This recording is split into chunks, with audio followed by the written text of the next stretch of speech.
Good morning friends. कैसे हो आप लोग? बढ़िया।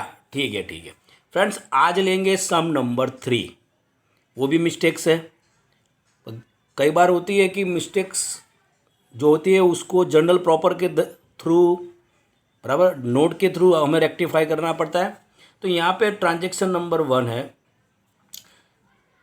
Total of goods return book is under cast by 800। यानी हमारी जो गुड्स रिटर्न बुक है ना, वो अंडर कास्ट का मीनिंग हुआ है फ्रेंड टोटल कम लिया है।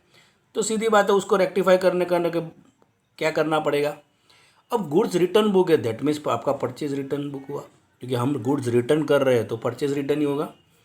अब अंडर कास्ट, सीधी बात है, तो purchase return always as a credit balance.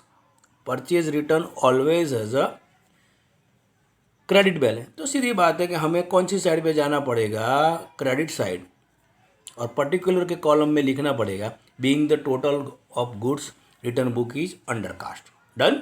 यानी यहाँ पे सिर्फ टोटल कम लिया हुआ है, यानी यहाँ पे डेबिट क्रेडिट की कोई एरर्स नहीं है, मिस्टेक्स नहीं है, यहाँ पे टोटल ही कम लिया गया है। डन। चलो नेक्स्ट, वो तो वही कॉलम में जाना पड़ेगा और उसको रेक्टिफाई करना पड़ेगा। ₹480 received from Prerna, a customer is posted in her account as of 8:40। यानी ये सबकी सब फ्रेंड्स पोस्टिंग की एरर है, ये पोस्टिंग एरर है। अब 480 रिसीव हुए तो क्रेडिट द गिवर, तो 480 रिसीव हुए हैं तो 480 क्रेडिट होने चाहिए। क्रेडिट कितने हुए? 840, यानी ज़्यादा हो गए। तो कितने ज़्यादा हो गए फ्रेंड्स? 360 ज़्यादा हो गए। सीधी बात। तो कैसे हमें कहाँ जाना पड़ेगा?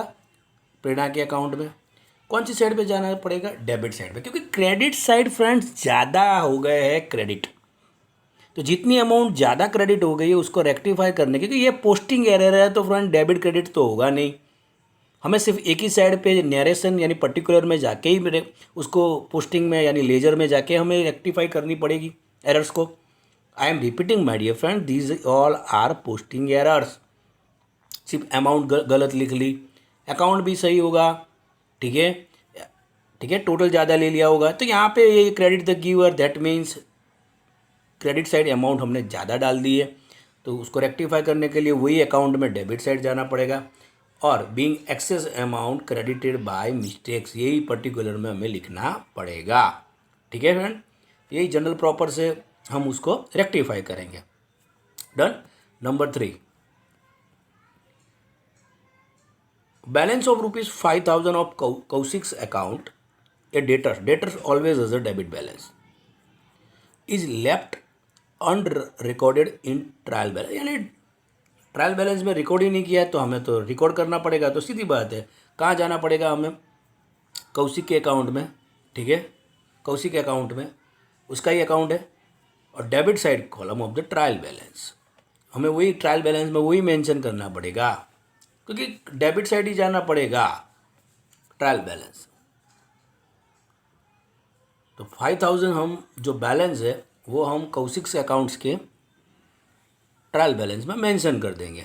कौन सी साइड पे? तो डेबिट साइड पे।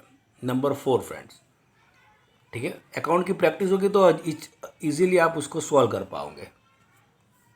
नंबर 4, 900 फ्रेंड्स, ये डेबिट क्रेडिट वाली मिस्टेक्स नहीं है, आई एम रिपीटिंग, ये पोस्टिंग वाली एरर्स है, तो उसकी अच्छी तरह से प्रैक्टिस करिएगा। ₹900 is paid to Manan a supplier is recorded correctly in the cash book, by mistake it is credited in his account. देख लीजिए, हमने पैसे दिए मनन को, ठीक है, तो डेबिट द रिसीवर यानी डेबिट होना चाहिए, तो गलती से कहाँ डाल दिया हमने? पोस्टिंग में, क्रेडिट साइड पे। यानी अब हमें राइट साइड पे जाना पड़ेगा। तो राइट साइड कौन सी है? डेबिट साइड, और अमाउंट हमें डबल करनी पड़ेगी। नरेशन में क्या लिखेंगे? Being the amount return on wrong side, यानी अमाउंट भी करेक्ट है बट साइड रॉन्ग है, ठीक है, तो डेबिट साइड जाना पड़ेगा। पर अब 900 नहीं लिख सकते, 1800 लिखना पड़ेगा, क्योंकि गलती से हमने क्रेडिट साइड पे लिख दिए थे। ठीक है friends. Number 5,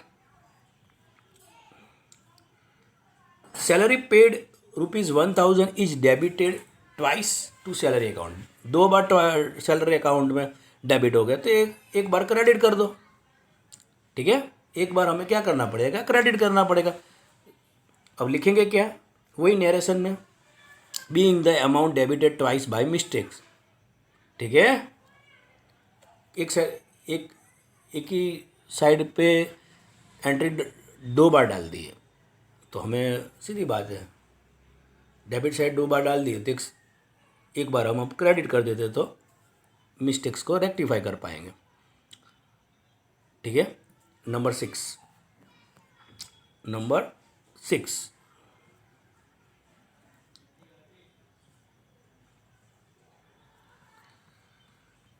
next 2500 the balance of drawing account is shown in the credit column of the trial balance. अब drawings always as a debit balance, तो ट्रायल बैलेंस में वो डेबिट साइड होना चाहिए। ये गलती से क्या कर दिया है, ट्रायल बैलेंस में क्रेडिट साइड पे डाल दिया। तो सीधी बात है, पहले तो मिस्टेक्स तो डेबिट साइड से रेक्टिफाई करनी पड़ेगी। तो क्या करना पड़ेगा, the error will be rectified by writing 2500 as the balance of drawing account in the debit column of trial balance and then revise trial balance. क्योंकि डेबिट साइड ही लिखना पड़ेगा, क्योंकि drawings always as a debit balance. ठीक है friends, I am repeating my dear friends, these all are posting errors. Done. Number 7 wages paid 3000 are recorded correctly in the cash book but not posted to wages account। Wages account में posting ही नहीं हुआ, तो wages account में कौन सी side पे posting होगी, डेबिट साइड, क्योंकि एक्सपेंसिस नॉमिनल का रूल होता है, debit the expenses and losses. तो वेजिस अकाउंट में कौन सी साइड पे पोस्टिंग करनी पड़ेगी फ्रेंड, डेबिट साइड पे। डन, तो वो तो सीधी बात एकदम ईजी है। Next 8 debit balance of rent account 850 is return as a credit side of 540 in the trial balance. यानी डेबिट होने चाहिए थे 850, पर गलती से ट्रायल बैलेंस में क्रेडिट हो गए 540। यानी तो सीधी बात है, राइट साइड पे दोनों का टोटल लाना पड़ेगा। तो राइट साइड पे दोनों का टोटल लाएंगे तो ये रहा फ्रेंड्स, दोनों का टोटल करेंगे तो कितना हो जाएगा 1390। सीधी बात है ना, तो डेबिट साइड भी आना पड़ेगा। डन, फिर नया ट्रायल बैलेंस आपको बनाना पड़ेगा। Clear. Next 9 240 paid for general expenses posted to that account as a 140 expenses है, तो फ्रेंड डेबिट होगा। तो डेबिट 240 होने चाहिए, कितने डेबिट हुए 140 हुए, यानी 100 रुपीज़ कम डेबिट हुए, तो 100 रुपीज़ फिर से डेबिट करना पड़ेगा। तो वही अकाउंट में जाओ, यानी the errors will be rectified by writing in general expenses account 100 rupees. Debit side पे ही जाना पड़ेगा, क्योंकि गलती से कम डेबिट हुए हैं। ठीक है, तो जितना कम डेबिट हुए उतना फिर से डेबिट करना पड़ेगा। ठीक है, और नरेशन में क्या लिखेंगे, being the posting done by less amount, यानी हमने गलती से कम अमाउंट से पोस्टिंग कर दी है। ठीक है, नेक्स्ट यानी transaction number 10 opening balance of the cash account cash balance always as the debit balance 1500 is brought forward for 1050। यानी डेबिट ओपनिंग बैलेंस को ब्रॉट फॉरवर्ड करना था 1500 अमाउंट से, पर हुए कितने से 1050, यानी 450 कम डेबिट हुए हैं। फिर ही बात है, कम डेबिट हुए तो उसको डेबिट कर लो, कम डेबिट हुए तो उनको डेबिट कर लो। तो सीधी बात है, this error will be rectified writing in cash book account 450 को विच साइड, डेबिट साइड। और नरेशन में क्या लिखेंगे, being the balance brought forward bye less amount, यानी आगे तो लेके आए, ब्रॉट फॉरवर्ड यानी बैलेंस को आगे लेके जाओ बट लेस अमाउंट। डन। तो फ्रेंड्स ये प्रैक्टिस करेगा, वैसे तो इजी है, अकाउंटिंग नॉलेज से आप करोगे, थोड़ी प्रैक्टिस से तो हो जाएगा। ठीक है, बहुत सारे ट्रांजेक्शन लेके आप उसकी प्रैक्टिस कर सकते हैं। ठीक है, तो ये वाले वीडियो में इतना ही friend, have a good day.